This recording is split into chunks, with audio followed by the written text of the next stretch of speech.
Welcome to On the Prowl, Florida Panthers 2024-2025 season preview with a very special guest, George Richards from Florida Hockey Now. George, how are you today? I'm doing great. How are you? Doing well, doing well. But what I thought I'd like to do to get started out here for George to give us a little bit about his background, how just what I consider my Florida Panthers Bible, Florida Hockey Now. That's a must along with caffeine in the morning for me and rubbing the sleep out of my eye. It's one of the first things that I look at every day. And, and his covering the Panthers. So, George, go ahead and tell us a little bit about yourself and Florida Hockey Now. Well, we're the only website that covers the Panthers every single day, right? I mean, we're there every day at practice and games and everything. And yeah, Florida Hockey Now. If you haven't been to our site, I mean, we've been going since 2020. Yeah, we're your go-to site for Florida Panthers news and analysis and everything else. Feature stories today, Saturday. I talked with Chris Driedger yesterday, Friday at training camp, and got a great story from him. Stuff you're not going to get anywhere else. I mean, I talked to Chris Driedger about his relationship with Sergei Bobrovsky, and this is just one example, but you didn't think that he and Sergei would have too great of a relationship, because when Driedger was here before, Sergei was really, really struggling with the Panthers. He just signed that big contract, and he was getting benched. I mean, Driedger was replacing him, and Driedger's like, "No, man, we have a great relationship. He's the best guy I've ever met." That kind of thing. So, you're not going to get that stuff anywhere else. So, yeah, check out FloridaHockeyNow.com. Yeah, and you got to take a look at Chris's new mask, which right. Oh man, that was cool. I really like what he did with that. It's this tight mask. Yeah. It really is. He was spot on with that. I know, it was reported right when training camp started, Paul saying that everybody's in great shape, okay? Which, it's kind of surprising because of obviously the shortest offseason in Panthers history, which we're not complaining, but it is the shortest offseason in Panthers history. One of the things along those lines, and I think one of the biggest question marks for me about the upcoming season is, with the losses, and of course there was a lot of give and take with free agency and some things we expected. Okay.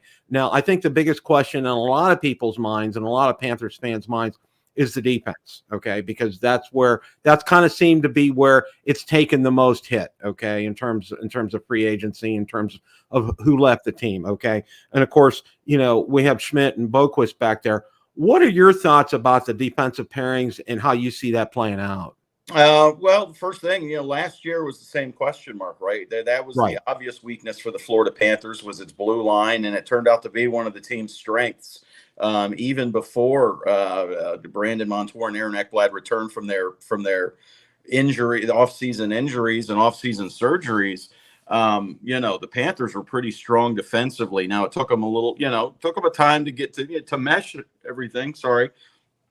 I compared defensive, the blue line in hockey to an offensive line in football. It takes time for those guys to mesh and to figure each other out, and that's going to be something that the Panthers have to look at, because you do have a couple new guys. Like you said, Nate Schmidt comes over to the Panthers after being bought out by Winnipeg. Adam Boqvist comes over. He was bought out by Columbus. He's 23 years old and was bought out already. These guys are both looking for resets and kind of a jump start. For Schmidt, he's a veteran guy. This might be the end of the road for him. Maybe he gives Florida the Oliver Ekman-Larsson effect from last year, because OEL, he was hurt and everything in Vancouver and had that huge contract. Same with Schmidt. I mean, I think there was a big spotlight on him in Winnipeg, because when he wasn't playing, all anybody wanted to talk about was his salary. Well, you're not going to talk about that with the Panthers, because he's making the league minimum. So's Adam Boqvist. I think Florida's going to be fine defensively. I think we're going to see some different looks in the preseason. But when things start up again, you're going to have Gus Forsling and Aaron Ekblad together, and then you're going to have a mix and match kind of thing. You've got Nico Mikola is back, you've got Dmitry Kulikov is back, and then you've got Uvis Balinskis, plus a bunch of guys trying to make this team. So there's a lot of competition on the blue line for the Panthers, but hey, based on the way that this team has played defensively the past two seasons under Paul Maurice and the systems that they run, I wouldn't have too many worries. They're going to work through it and they're going to be fine. I agree, and I think that's one thing that Paul and his assistants do really well is, bring a great defensive minded set to the Panthers, which is something, versus the run and gun and everything, they really have done that well. Yeah. To me, one of the other big questions is this, okay, with the season, short off season and everything, and with the long season and with the great number of games that they played, I mean, Sergey played an insane amount of games. Okay. How do you see it playing out between Chris and Spencer for the backup position? Because, a lot of people are saying, it's pretty much Spencer's a lock for it. Yeah. He stumbles and then Chris will come in. How do you see that playing out? I think it's Spencer's job. I think it's time for him to be the guy here in Florida. He got a year under his belt last year playing the whole season in Charlotte, and that was by design. I mean, we talked about that last year at training camp that, they signed Anthony Stolarz, who a lot of people didn't know, but Florida targeted Stolarz. They were like, this guy's been an NHL backup his whole career. He knows the mindset that goes into being a backup. Let's send Spencer down to Charlotte. Let him play every night. They have a weird schedule in the AHL. He's going to play a lot of hockey in a lot of weird situations. Let's see how he reacts to it. And Stolarz was the perfect backup last year. You look at his numbers; they were spectacular. Gets him a 2-year deal with the Toronto Maple Leafs and everything. But this is Spencer's time, and I think Spencer understands the role of being a backup. He's going to be a starter in the NHL eventually, but not until Sergey's gone or until, maybe Sergey gets hurt. We don't know what's going to happen. But the Panthers seem to feel like they've set themselves up. You've got Chris Driedger as the backup. He signs $750,000, whatever it is. That'll go to Charlotte. I just don't see the Panthers stashing Spencer Knight back in Charlotte again this year because A, he already did it. It doesn't make any sense. And B, that's a $3.5 million cap hit because you can only stash $1 million of that $4.5 million in the minors. So you're going to take a $3.5 million cap hit so he can go play in Charlotte after he did it last year? Yeah. I don't think so. But you've got two very good options in Driegs and Knight in case something happens to Bob or who knows, maybe Spencer Knight has a groin injury or something, and he's going to be out for 2-3 weeks. Then you've got Driedger coming in up. So again, the Panthers have done a very nice job the past couple of years finding that number 3 goalie. It was Alex Lyon a couple of years ago. You saw what he was able to do. Then they got Anthony Stolarz. So now you got Driegs back. Well, and Bill Zito, people call him the Magic Man. I mean, he just seems to he shops in the bargain basement of NHL free agents. And he takes what I call these reclamation projects and just, turns them from ashes into something beautiful. I mean, yeah. He just has, I've never seen, George, a general manager like him be able to do these things on a consistent basis. Right. I mean, there's been and you're looking at, you just mentioned Adam Boqvist, his brother Jesper as well. They're both here for $775. Yeah. Those, like I wrote on Friday, those signings could be gold for Florida, right? You could have your second pairing right-handed defenseman in Adam Boqvist, who's a restricted free agent. You got him for nothing. He might be here for, not to look too far ahead, but who knows how long this guy's here for. You got him for nothing. Same with Jesper. He's 25 years old. He's going to be one of your top penalty killers. He's going to work on your, on your fourth line. Listen, I know a lot of people look at what the Panthers lost. And it's, we all hate seeing guys like Kevin Stenlund, especially a guy like Ryan Lomberg go. But the Panthers always are looking to upgrade positions. And that's what Bill Zito makes. He makes tough decisions. He did so last year. He revamped that fourth line, brought Kevin Stenlund in on a 1-year deal. Look what transpired with Stenlund. They feel pretty good. Thomas Nosek, bringing him in, he's probably going to be your fourth line center. The Panthers feel like, as good as the fourth line was last year, maybe they upgraded it. Time will tell. but they might have upgraded it. Well, one of the things for me is, and this is just for me, and he's a prime example of this, finding someone who was, like a mid, like, and I think of Rudolph the Red-Nosed Reindeer, the Misfit Toys. Okay, Evan Rodriguez, Erod. Okay, Yeah. He, as I watched him in his time in Pittsburgh, and he had flashes of brilliance, but they didn't really have a place for him. He didn't really have a good line. Same thing in Colorado. He comes here and it's like a hand in glove fit. I mean, he has blossomed. I mean, what he led the team. He scored the most goals in the finals for the Panthers. I mean, he was just phenomenal every time. Next thing you know, it's Evan Rodriguez scoring in the finals. He just, wow, amazed me. I was talking Thursday. A reporter from Pittsburgh happened to be in town and was talking with Evan Rodriguez, and we were talking. And what we talked about last year with Evan Rodriguez is he really knows how to play with the good players, right? Sidney Crosby loved playing with Evan Rodriguez.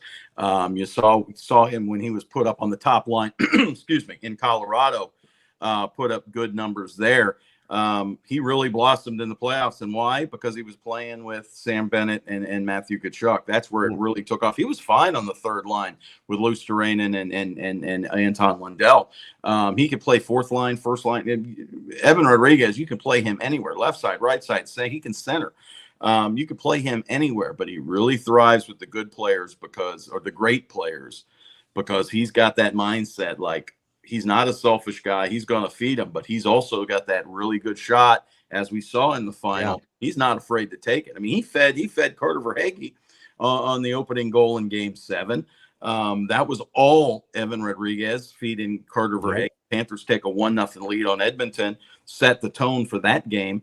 That was Evan Rodriguez. That was his hustle. That was just some great play by him. And we saw a lot of it last year. Now, a lot of people look at his numbers. They're not, they don't jump off the page, but he does so much other stuff. He's a sneaky guy that very, very valuable for the Panthers. There's a lot of intangibles there. And one of the questions I'm getting a lot from a lot of fans are, the power play. And, how do you replace Montour on the power play? Well, number one, you don't. Okay. He had a special skill and a great fit on the power play. What I tell people is, I think it's going to be a trial and error here for a while for Paul. What do you think? Yeah, I agree. I think there's going to be a tryout. They haven't, as in the first 2 days of practice, they haven't even touched the power play. They've worked on some penalty kill kind of stuff, but I think they're going to give a lot of guys a try. I think you're going to see Adam Boqvist get an opportunity to run the power play one. I think Gus Forsling, perhaps. There are a lot of guys on the Panthers who might be able to fit that bill. So, Aaron Ekblad has done it in the past. So we'll see. I mean, Aaron Ekblad was replaced by Brandon Montour, and Ekblad ran power play 2 for a while. So, if Aaron Ekblad's in a contract year, this might be his opportunity to light it up a bit. Yeah, and that what a great time to shine. I mean, Bill Zito. I mean, I talk about him being a superhuman because that during the finals he had to have been working with Sam's agent on getting that deal done for him, and I mean, because it wasn't within hours of them. I mean, I think it was maybe the next day or two. Next thing you know, Reinhart signed. I mean, It was amazing. Yeah, they kept it. Excuse me.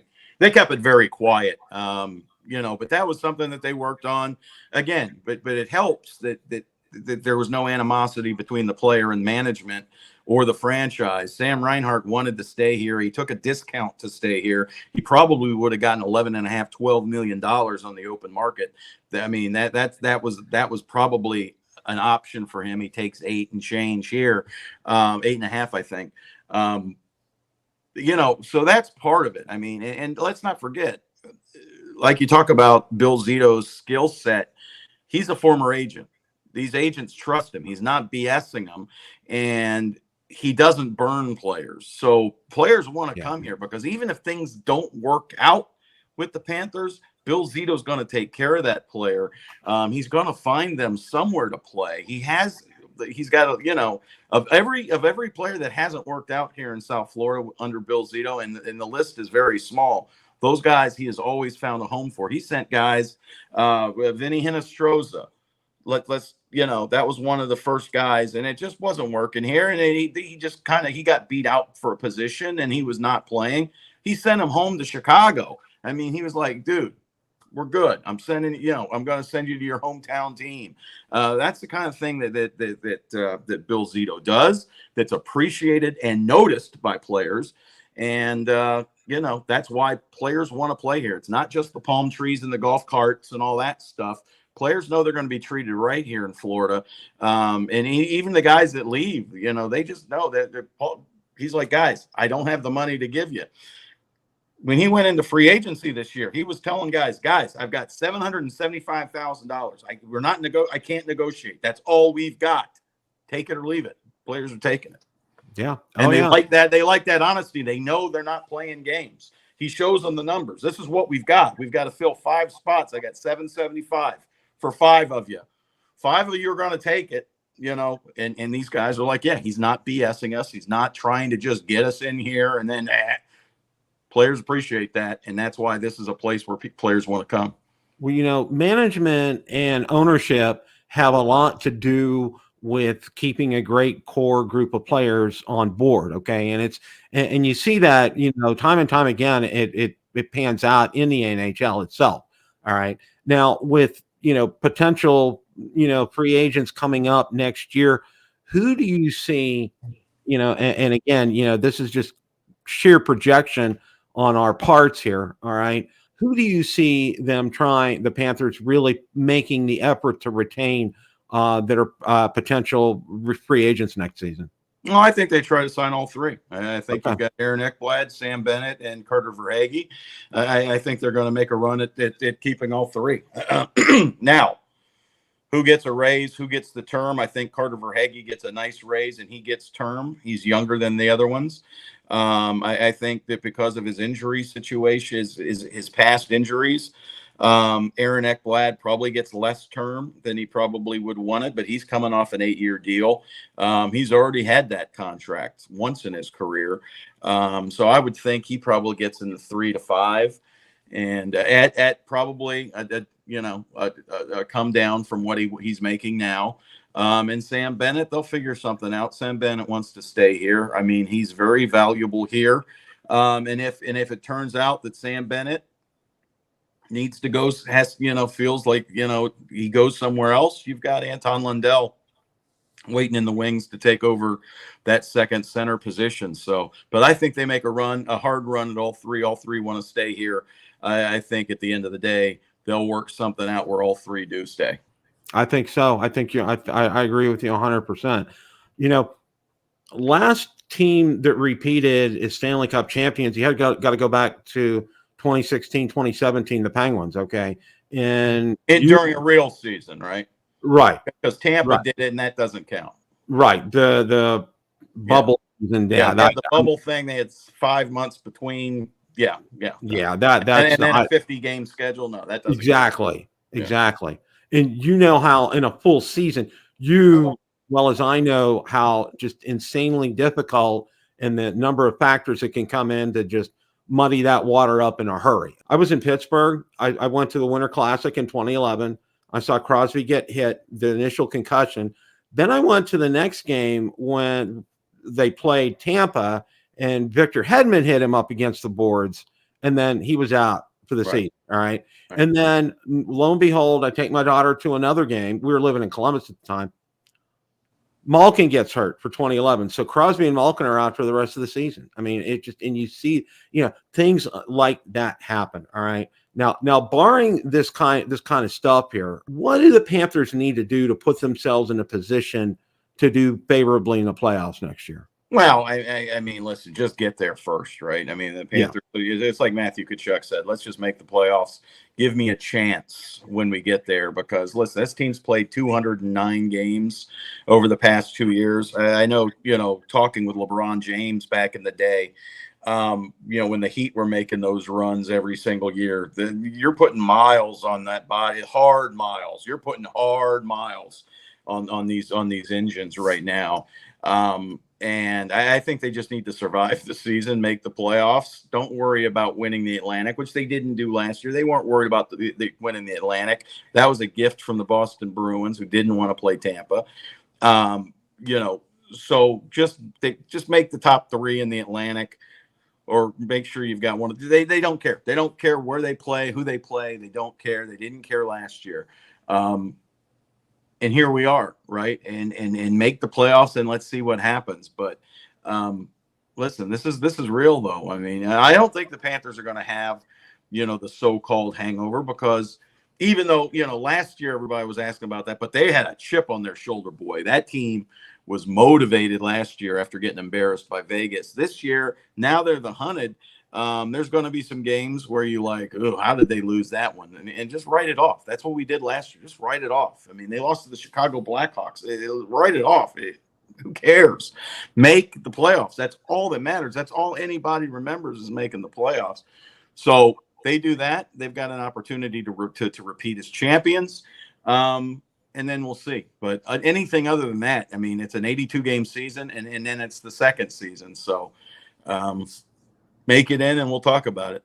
Exactly. Well, everybody says, it's not a sprint, it's a marathon, and you got to treat it like that. And I think that's one thing I think Paul recognizes, that, you're going to have ebbs and flows during the season. You're going to have those highs, then you're going to have those lows. You're going to lose games like to the Blackhawks. And it's just, and there doesn't make any rhyme or reason. You just, put it in the back seat and move on. You have to do that. And this team now has the cachet, right? I mean, they didn't 2 years ago, when they would lose some games they shouldn't have lost. And they had they didn't have that, they just couldn't lose some of the games that they lost, but they ended up being okay.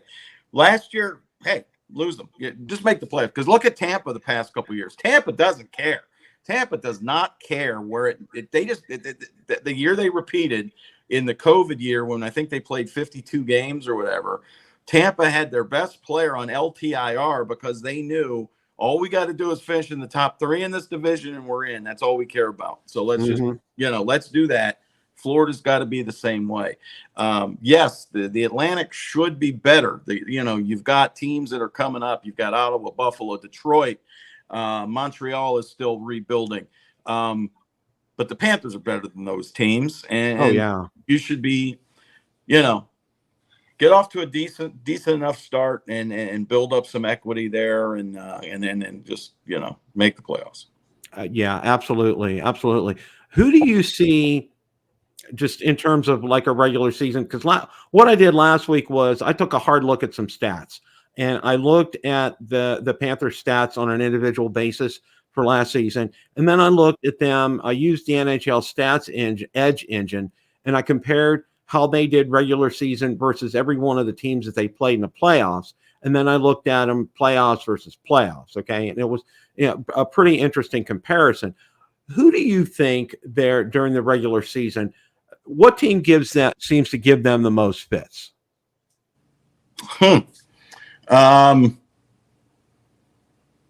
Geez, Boston in the regular season, I don't think they've beaten them very much. I think they went 2-2 against Boston 2 years ago, and then last year I don't think they beat them once. But like Paul Maurice said, they felt pretty good after all 4 of them. They thought that they played a pretty darn good game against the Bruins, even the ones that last one they lost when they gave up 2 quick goals there in the third period and lost at home on national TV. Yeah, I would think Boston gives them the most agita during the regular season, because Boston obviously hates them. That's going to be a tough opening night game. Who else gives them trouble? Detroit doesn't really. Ottawa sometimes does. Ottawa can get under their skin, especially with now that the Tkachuk brothers go head to head. But yeah, I mean, that's about it. They're New York Rangers. I think the Rangers are favorite to win the cup, at least to win the East. I think they're the best team in the East coming in, just because of the miles that are on the Panthers. I think the Rangers are going to give everybody fits this year. Yeah, I do too. I see that. My answer was the Rangers, and then the Bruins, as far as giving them fits. And back a few years ago, the Penguins used to give them a lot of fits as well Oh too, yeah, yeah, for sure. but not so much anymore. As they're going through their rebuild, and I know I don't care what anybody says, they're going through a rebuild. Okay, it's just that's a Well, I whole mean, nother. yeah, you look at the Panthers. I would use the Panthers as a map of a roadmap of how to rebuild a team on the fly. There's only 4 players on the Panthers who are left from when Bill Zito took over for Dale Talon. And the Panthers have only gotten better every single year. They've gone farther in the playoffs every single year, despite that massive turnover. Because he rebuilt around Sasha Barkov, Sergei Bobrovsky to an extent, and Aaron Ekblad as well. So he No, had pieces. He had pieces to build around. He had pieces to trade too. Jonathan Huberdeau was a nice trade piece. So was Mackenzie Weegar. But Pittsburgh, if they don't have what Florida had, but you could still kind of rebuild around players, especially in that Metro where, very top heavy division, the Metro. oh yeah, it really is. One of the things that impressed me during the final, I mean, Paul Maurice, I followed him his entire career. All right. Now, one of the things that impressed me was his attitude after when they were up 3-0, which I've always said that's the most dangerous lead ever because, trying to get that one game is like, it's like trying to climb Mount Everest each and every day. I listened to his post games during those 3 games that they lost, and especially I think it was maybe game 5 or game 6 when he said, we were really in there. I think it was game 5 where they really put a good effort forth. Yeah, that was the water bottle game, I think. Yeah. And he really acknowledged that, and he says, look, we played well tonight. We did a good job, and just his mindset, I think, for them in game 7 was part of, I think, of one of the pieces of the puzzle to get them over the hump. Yeah, I mean, they took their cues from him. I mean, there was no panic. Listen, game 4 was a blowout. That was what it was. Game 5, like you said, they played well. Game 6, they man, that arena in Edmonton was rocking. They came into game 7, but there was pressure on this team, and Paul Maurice tried to take that away as much as he could. Hey, they followed his lead, and that's what you've got. So, and I guess one of my other questions is, I hope and pray that Paul's going to stick around for a while, because I know he seems to get an ankling to want to move on, but I think he's found. Well, I don't know about that. He was in Winnipeg a long time. I mean, yeah. He left Winnipeg because that had run its course. No. I think this is probably his last coaching job. I certainly hope so. I really do. I'm so there with that. One of the things that I did this year that I haven't done before is I purchased a mini season ticket package because I live in South Hillsborough County. I live deep in the heart of Tampa Bay Lightning country here. And we're going to come down for about 10, 11 games this year, which we're excited. And we're kind of formed them around weekends and some long 3-day trips and everything, which will be good because I always it's an easy drive from Tampa down there, totally easy drive. We're looking forward to it. And I noticed the other day, and one of the other things I wanted to ask you about was the lease with the arena and the parking lot situation and everything. To me, and I know because you were up in Columbus and what the situation is like up there where they're at and the parking situation. Gone to games here in Tampa, gone to games in Pittsburgh, and one of the things that really impressed me when I went to my first game, about 12, 13 years ago, was how easy it was to get in and out of the lots by the arena. I mean, it was just so smooth and so easy. And I understand them wanting to develop, but I hope that they really balance this out because, to me, it's one of the best arena experiences I think out there. And I've been to several of them. Yeah, but what they're thinking is you're going to stick around a lot longer. You're not going to be racing out of that arena, everybody leaving at the same time. If you're able to have something to keep people there, Yeah. they'll hang out a lot longer. That's one reason why they've kept the bars open in the arena for an extra hour after games. They used to stop selling alcohol second intermission. Now they're selling it an hour after the game. And that has helped with the traffic because a lot of people just hang out at the arena for an hour after the game and watch the highlights on TV and some of the, that kind of thing. So if you had a place to go, listen, it's better than the alternative, because if they're talking about moving to downtown Fort Lauderdale, about it, there's no parking there. It floods every third day. We're already getting that at their training facility. If it rains, the place is a lake. So yeah, listen, I've said it for years. You put $100 million into the BB and the Sunrise Arena, and you've got one of the nicest arenas in the league. Yes, it's showing its age a little bit, but that's because they really haven't put any serious money into it in a long, long time. Now, with the county tourism money, they have been able to do a lot more upkeep. The place does sparkle a lot more than it did before. But they've been able to spend some money and keep things going. But that place does need a little bit of a renovation. And if they get this deal going where they're going to develop the parking lots, not all the parking lots, they're just going to develop some of those surface lots. And that the original plan back in the day was to build up so you would still park, but everything would be built above you. Hey, what the heck, Yeah.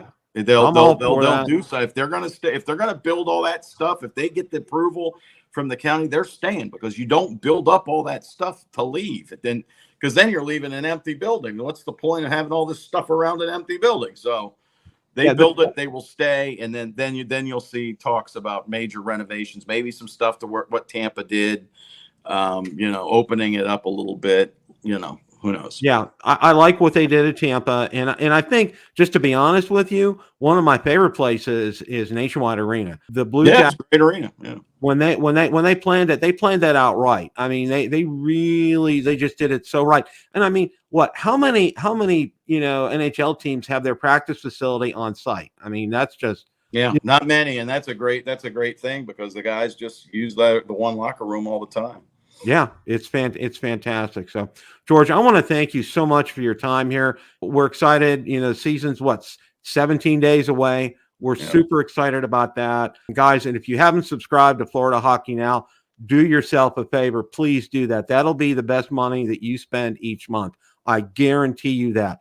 George has top-notch articles out there every day. Like I said, when I have my caffeine in the morning, guess what? Guess what's in front of me? Okay, I have it up on my screen, and I'm reading these incredible articles. George, thank you for the incredible work that you do there. Keep up the good work, and go Cats. All right, thanks a bunch. Thanks for having me, and thank you for all the kind words. I appreciate it. You're welcome.